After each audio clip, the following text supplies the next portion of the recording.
this is part 2. I ran out of room, so sorry about that. We got computer search here. Good card. It is what it is. Probably said that way too many times.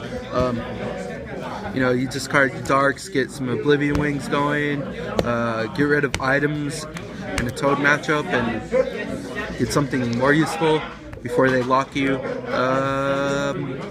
Get supporters, get whatever you need. It really is that simple. It's real consistency card. I played Scramble Switch before, but that was because I was playing a bulky build. Didn't like it without the bulk. Just mainly because Scramble Switch didn't come up that much as, you know, as useful as computer search is in this specific build.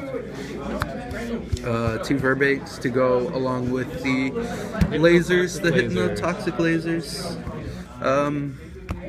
Without Verbank City Gym, I don't believe Anybody would run any lasers.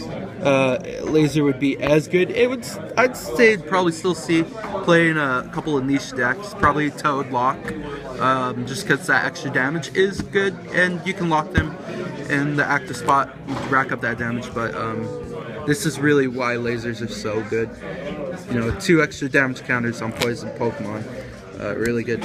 Also, it's a counter stadium nowadays, which is funny because people used to play cards to stadium cards to counter this specifically. No other reason than to counter this. And now this is more of a counter. Not really, but like, you know, it counters fighting stadiums, which is big. Dimension Valleys, you know, Stadium Wars are real, so it also helps with that. Last we have the energy lineup. I just play straight 8 dark, no more, no less.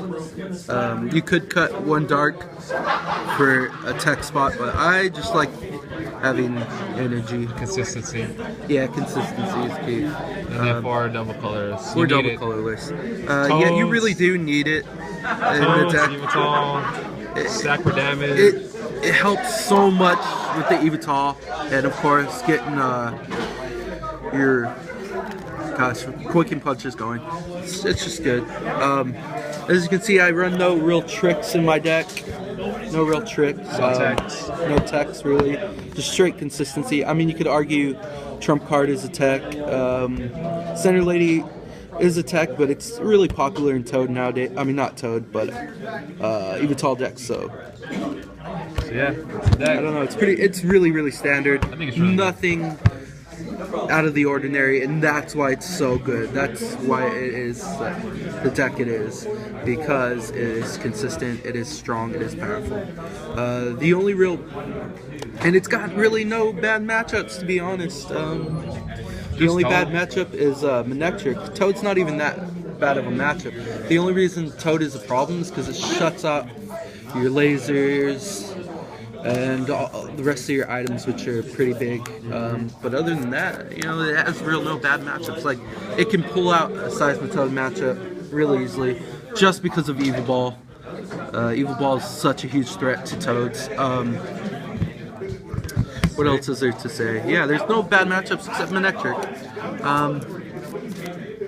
And that's really the strength of it.